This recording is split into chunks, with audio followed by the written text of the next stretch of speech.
Good morning, good afternoon, maybe even a few good evenings out there. Um, we have probably the lightest Patch Tuesday we've seen in a very long time.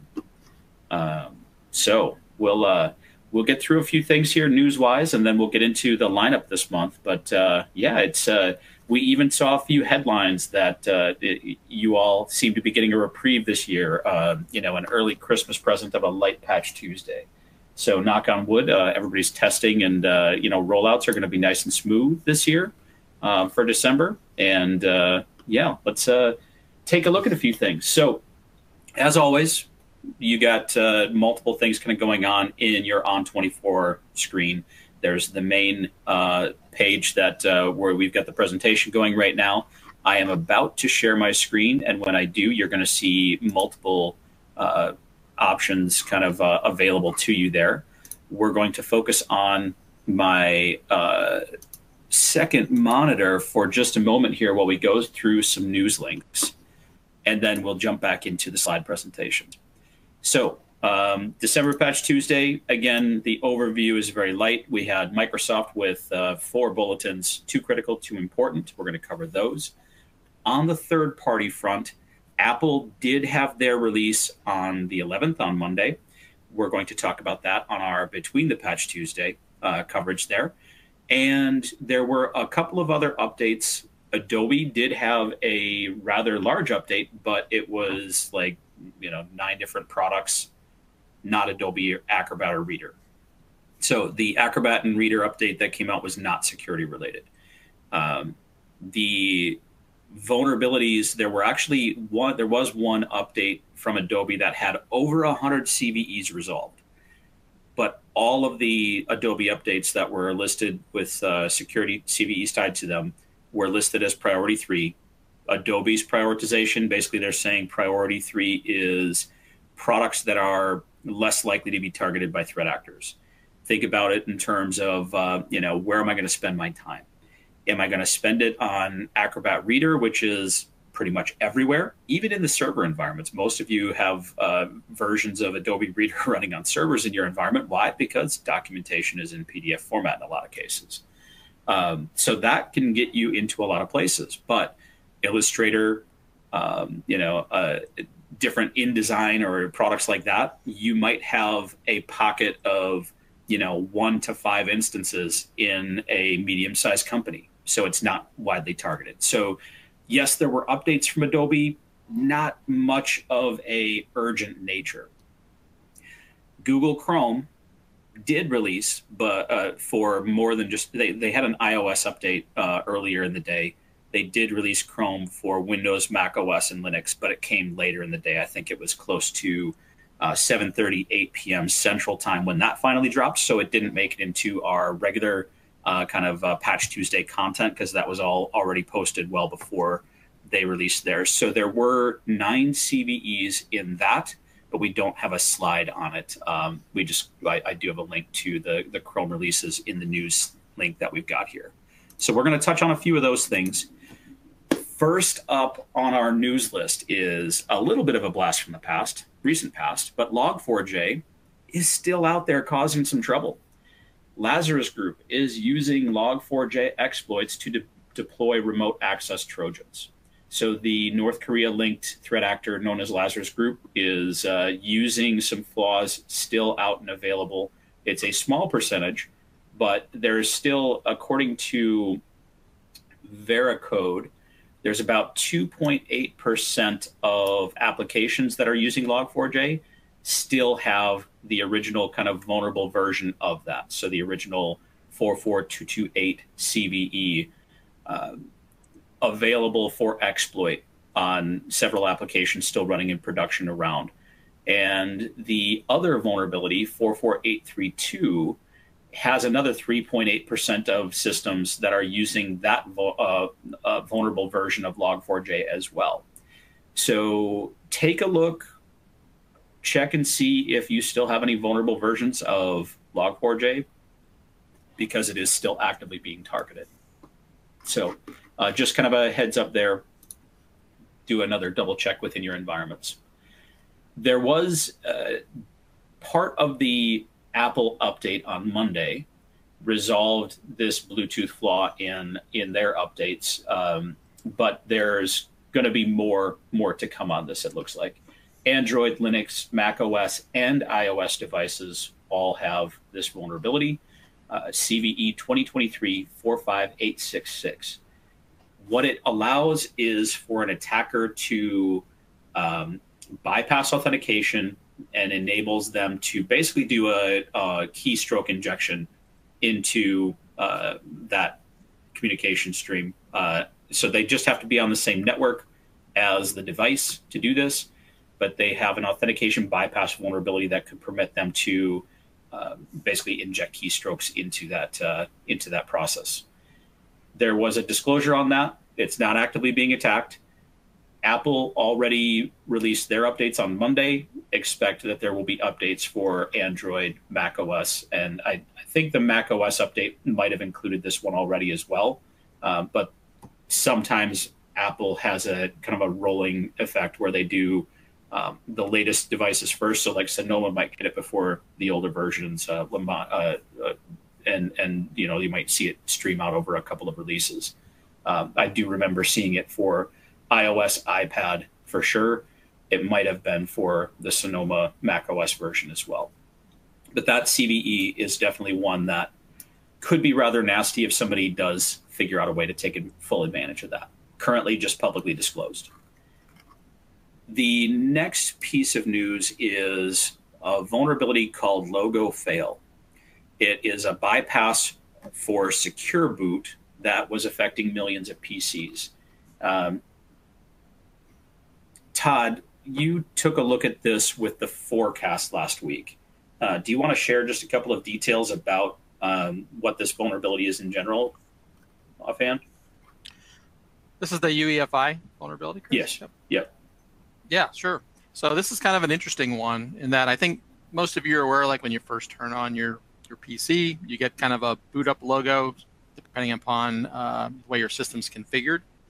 And that's actually being loaded by the BIOS, the UEFI. And it turns out that there's a vulnerability in there that if you embed malicious code in the actual image itself, it will execute. And so kind of a critical vulnerability. It turns out this thing hits like millions of PCs out there. So you're going to see firmware updates across the board for a large number of operating systems. So just kind of be aware of that one.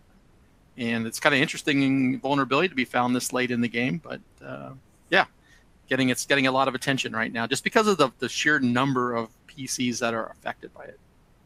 Yeah, and this is one where we've seen a couple of vulnerabilities like this over the years where once it gets fully resolved, not only do you have to update firmware in production, but you do need to go back and update your base images to make sure that you don't have a way for like an older image getting loaded up that still potentially could have that vulnerability embedded in it. So you'd want to make sure that you get both your base images updated and make sure that devices have their firmware updated once that's all available.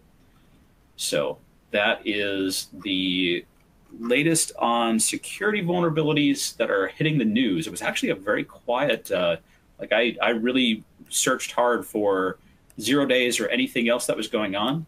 I think the most recent news, there were a couple that hit Apple that they resolved on November 30th. So that was the rapid release update that came a couple weeks ago.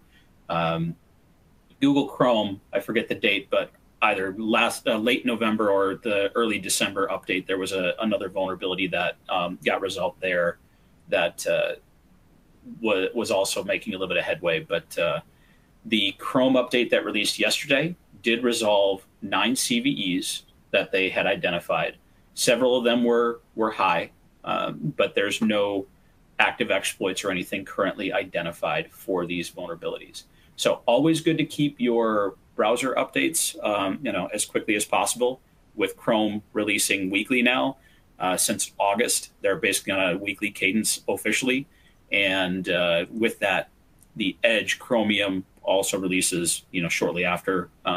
Pretty much assume that you've got weekly updates for your browsers that need to be rolled out. So that is it for the news lineup right now. Let's see, just before we move on, I'll make sure that any of the questions here, if they're related, we can touch on them now. So John had a question of how does it get exploited, the UEFI vulnerability. So does the image get replaced by a bad actor? In this case, most likely it would be difficult for somebody to get into the base images and change something. But if they were able to do so, if you have a threat actor that's in your environment and can get to and update that base image, that could be a way that they could inject something future wise. But I think the biggest concern there, John, is once you get the firmware updated, it would be ideal to make sure that all your base images get updated to that same level of software as well. So just kind of re-baseline your base images to make sure that you've updated there. I think it would be difficult for a threat actor to do that, but we've seen cases before where there's a hard recommendation from vendors to make sure that shadow copies and base images and other things get updated too when a vulnerability like this exists, so that you close all edge case possibilities for somebody being able to take advantage of this down the road. So likelihood probably low, but that's typically the guidance that we see with a vulnerability like that. So just things to think about. I think that covers the Bluetooth vulnerability that I talked about there. If you go to the Hacker News link that I had for the Lazarus Group Log4j, it was the top trending news article on their news feed on the right there right now. So if you go into your downloads for today's additional content, grab the PDF out of there if you haven't already.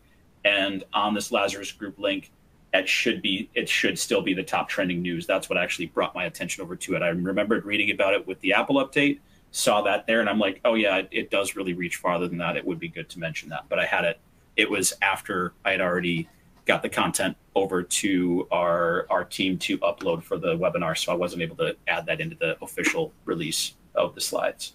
So grab that link from there. That'll be the easiest way to get a hold of that one. All right, I think we are good there. So the next update that we're going to talk about real quick here is there was a public disclosure. This was the only publicly disclosed vulnerability. There were no active exploits on the Microsoft side, no 0 days, just the public disclosure on this one. It is another AMD speculative vulnerability. This one is an information disclosure, which could leak additional information. It's the OS level changes are in the OS update for this month. There will most likely be, additional AMD driver updates that will come out over time. But if you've got this month's OS update, you're covered from the Microsoft software level. With these, I think originally when Meltdown Inspector and a number of these started coming up, it was overhyped. It's definitely something where we haven't seen more than just disclosures of information around these. There have, at least to my knowledge, no confirmed reports of active exploitation of these types of vulnerabilities that we've seen over the years now. But from a risk perspective, because it's been publicly disclosed, yes, it puts it at more risk. I would say likelihood of this being targeted, probably low. Your OS update covers it here, but it was the only public disclosure this month. So I wanted to touch on it just to make sure people are aware. So again, it's included, the software level changes are included in this month's OS update. So make sure to get that in place and you're covered from that standpoint. And then you'll just have to, when firmware updates come along for the AMD vulnerability or for the AMD side, you'll want to get those rolled out at some point as well. All right, and that is it for the news for this month. Like I said, it was a little bit light. Linux side, we do have a couple of vulnerabilities. Now remember, when we talk about these, yes, some of these are a little bit old, but the Linux world takes a lot longer for things to propagate at times. A vulnerability could be out there for quite a while before all vendors release something to resolve that. This first one is a rather high CVSS score, 9.8. It's a path traversal vulnerability in Samba. So the guidance that we got from our partner over at TuxCare is that this one in particular for mixed environments where you've got Windows and Linux kind of mixed environments and you're doing file sharing across that, this is probably a higher risk for organizations like yours running a Samba server. What this allows them to do is basically it's not sanitizing properly that incoming client pipe name, and the attacker could be able to send a pipe name resolving to an external service instead. So they can kind of redirect that traffic to a place where they're doing something a little bit more malicious. So that one is one of those that they outline right now to keep an eye out for. There's a version that does resolve this vulnerability available. So if you're running Samba, especially in a mixed Windows Linux environment, take a look and make sure that your Samba servers are getting updated. The second one dates back a little bit, back to 2021, but there's been an information disclosure on this OpenVPN vulnerability. One of the reasons why this one is rather important is the heightened activities against perimeter devices. Your VPNs, your other types of devices that'll be on the perimeter are definitely being targeted by certain groups of nation state threat actors especially. So this one is one of those where, doesn't matter what, VPN, what firewall, what, F5 or other devices like that. All of those types of devices, because they're on the perimeter and readily accessible, are oftentimes an ideal target for threat actors because they can get access to your environment more directly. So this one, there is an Alma Linux patch for this. It was released in 2022, and just make sure that you do have that updated across your environment. Last on the Linux side here, we've got 3 CVEs that were from 2023.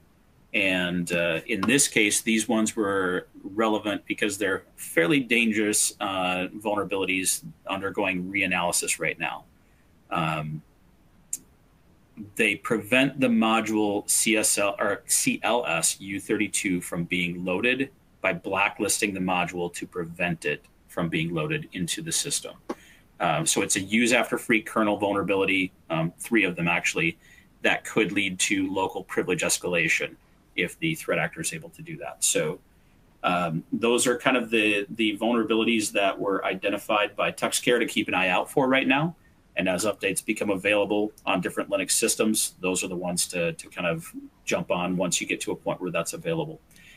You can go to TuxCare's CVE tracking site. They do a very good job of keeping a more distro level kind of tracking of what Linux distros are vulnerable to and which ones are not vulnerable to. And like I said, the Linux side can get a little bit more difficult to track because things roll out over a much longer period of time. All right, servicing stack update activities this month were light, only in a servicing stack update for server 2008. So unless you're on 2008 still for a few systems, nothing to worry about for the SSUs this month. Nothing on our lifecycle awareness right now for Windows 10 and Windows 11. There's no upcoming, immediately upcoming end of lives going on right now. So just make sure that the versions that are running in your environment are all still currently supported ones, and you should be covered there. And we did, because we've been having conversations around it each time, we did add a service or server long-term servicing channel support. We added this slide in, so we'll have that going forward so that we cover that a little bit more specifically. Only thing to watch for there is the Windows Server 2019 version 1809 is coming up on its mainstream support. It will be entering into extended support after the January Patch Tuesday. So that is the updates around the lifecycle side. And on that note, Todd, handing over to you for the bulletin update. Okay, it's kind of a short one this month, as Chris mentioned. Windows 11 side, 18 vulnerabilities addressed this month. They did cover them across all the supported operating systems, 21H2, And of course, I think most of you are aware the 22H2 and the 23H2 are based on the same underlying OS, with 23H2 just having some additional features enabled now. And you can easily jump from one to the other with the enablement patches that are out there. So be aware of that one as well. And it looks like Microsoft is continuing to lump them together into the same KB article. Again, 18 vulnerabilities this month. The only one kind of note is the one Chris covered with 2588, which is publicly disclosed. On the known issue side behind Windows 11, we have one that we started covering last month. This first one is just a reporting error. It's not an actual technical problem with encryption actually being turned off, but be aware that it does report in the system that you need full encryption, whereas it is actually enabled, so you don't have to worry about that. This is only a reporting issue. Microsoft, of course, says that they're working on a resolution for us. Hopefully we get this one kind of resolved pretty quick. There were 2 additional vulnerabilities introduced, not vulnerabilities, problems reported last month on 22H2 and 23H2, having to do with icon displays. I imagine this has to do with Copilot and Windows, as it says in the description that they give, whereby your icons are jumping around unexpectedly between monitors. And there's also a problem with some emojis rendering out there, giving a 3D effect. So be aware of those in case any of your users are reporting those. Something new that showed up this month has to do with when you do a clean image using the ISO for 23H2. The narrator, actually the wizard that walks you through the installation, potentially has some issues there being unresponsive. So again, Microsoft has announced this one on the new install problem, and they're working on a resolution for all these issues as they say. Moving on, we have Windows 10 update as well, of course. 4 additional vulnerabilities reported this month, above and beyond what was in Windows 11. Again, that same 20588 is reported as publicly disclosed. The good news is that in this particular update, as they said last month as well, the encrypt drive reporting error that I talked about under Windows 11 is also an issue under Windows 10. But obviously, because the Windows 11 is a newer operating system, the issue with the emojis and the new issue with the ISO installation is not part of the Windows 10 update. So as soon as they get this cleaned up, looks like we'll have actually a clean, problem-free version of Windows 10. We'll see. Again, very light updates on the OS side as far as number of vulnerabilities addressed. Those were critical, however, so important, of course, that you continue to update your Windows 10 and 11 and the associated server operating systems as well. Moving on to the click to run or the online installation apps. These include Microsoft 365 apps, Office 2019, and the Office Long-Term Service Channel 2021, of course, which everybody is being forced to migrate to over time here. There were 2 vulnerabilities reported. One was in Word, one was in Outlook. As part of the update bundle this month, both of those only rated important. And again, just two vulnerabilities that you need to be aware of on those particular apps. As far as the on-premise product, the Office 2016 and the Long-Term Service Channel 2021 for Mac, we had those same 2 additional vulnerabilities in the Office bundle for normal Windows. However, there's also the one issue, the first one that I listed there, 2023-35619. That one was specific to Mac only. That is a spoofing vulnerability. Again, all these only rated important. So very, very overall kind of low priority on getting Office updated this month. Again, a big focus on the operating system. And as Chris said, the third-party browsers, of course, themselves have some critical updates that you need to get out there pretty quickly as well. Moving back between the Patch Tuesdays, like showing what happened since last Patch Tuesday. On the Windows side, we had a number of security updates with CVEs reported. Of course, the usual browsers, Google, Chrome, and Firefox, Mozilla Firefox, and some PDF editors as well. And we'll talk more about those here in just a second. We also had a number of security updates for a lot of applications that they generally don't report the CVE information. They either choose not to, or they're not publicly reported issues on the security side. But we lump them, as we do our catalog updates, into the security category. And of course, we always have a lot of non-security updates as well. These are generally feature updates or performance enhancements, things like that. So take a look at those as well. On the third-party side, we have Chrome. We had a 119 update that addressed 6 vulnerabilities. 120 update, of course, as well. That addressed 5 vulnerabilities throughout the month. And as Chris mentioned, we had one come out late yesterday afternoon as well. So there's another Chrome update there. Fox PDF Reader Enterprise version, 20 vulnerabilities. So if you're using that, definitely want to make sure you get that updated. The usual Firefox browser updates, we had 10 vulnerabilities in version 120. If you're on the extended service channel versions of Firefox and the ESRs, 7 vulnerabilities addressed there. And of course, Thunderbird generally tags along, getting the same vulnerabilities addressed there on the email side as well. We did see some additional updates on Foxit PDF Editor, 5 vulnerabilities addressed there in the various versions of the editor and the reader. Of course, the consumer and enterprise versions, depending upon what you're using. On the Apple side, we did see an Apple update for Sonoma. I'll talk more about this in just a second here on the next slide, and the vulnerability of the CVEs associated with each one of those. We also had a lot of non-security updates as well. As far as what we released this month on the third-party side, security updates without CVEs, we actually didn't see any in the catalog that we have. Doesn't mean that there aren't a lot of third parties out there that maybe we're just not supporting for Ivanti-specific products. Chris did mention about the updates. Sonoma was released earlier this month. The 14.1.2 came out and only addressed 2 vulnerabilities. However, as Chris mentioned, on Monday, there was a 14.2 release, much larger update. I don't have it listed here, but it addressed 40 vulnerabilities. So 40 vulnerabilities in Sonoma. So you want to make sure that you get that one out there as quickly as possible as well. In addition to the Sonoma release, there was a Ventura release, which addressed 17 vulnerabilities. That is 13.6.3. So that one's out there as well. And finally, the Monterey update that also came out on Monday, 15 vulnerabilities, and that's 12.7.2. So be aware of that one. We also saw a Safari update, 17.2. This was 17.1.2 that I show you here on the slide. Came out earlier this month, but again, there was a Safari 17.2 update, and also included just 2 vulnerabilities that were addressed. So make sure that you go across your Mac operating systems this month, addressing those December 11th releases. As far as other third-party updates, of course, Chrome has both its Windows and Mac side. On the Google Chrome side, there were 2 releases throughout the month addressing essentially the same vulnerabilities as you see on the Windows side. There was a Visual Studio Code update this month. Be aware of that with one particular update.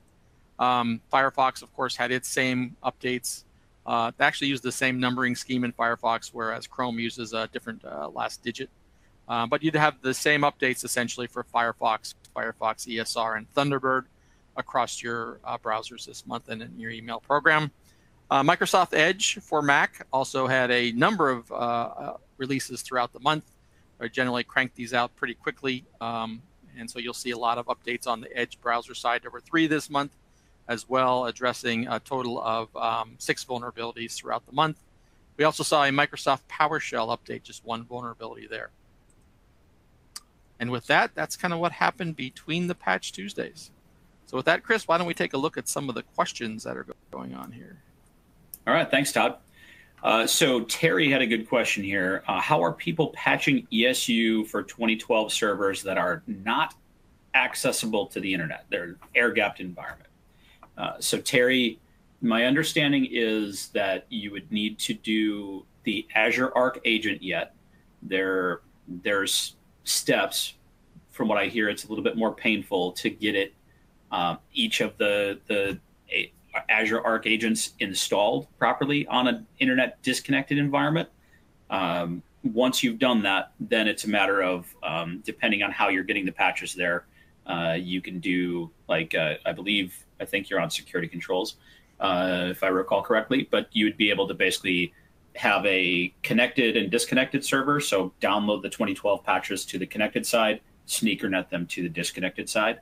Or if you have a way to have your console repository be able to be internet accessible just to get the downloads, and then it can push it over to the disconnected servers, that would work as well. But the hard part you're going to run into is getting that Azure Arc agent fully running on there. Microsoft did not make that easy. So might need to do a support call with Microsoft to get the Azure Arc agent installed. Todd, we had at least one customer who was that we had like an open support case on with that, but I think it was they initially did like pro services, and then we found out they were in an air gapped environment, and all of the scripted methods for trying to do so would not work. Do you know if we've got any confirmed cases where somebody had instructions on how to do the air gap Azure Arc agent? I have not, Chris, actually. That's the first time that I've heard about this. So I'm obviously the issue, but you know, the actual workflow as to how to make that happen. We'll have to take a look at that. Yeah. Trying to see if there was anything readily accessible there. I'll poke around here a little bit more, Terry, but that's going to be the hard part, is finding out how to get that Azure Arc agent installed in the offline environments. See, what else do we have for questions here? Charles was asking if we have many cases where people are having problems with the enablement patch going from 22H2 to 23H2.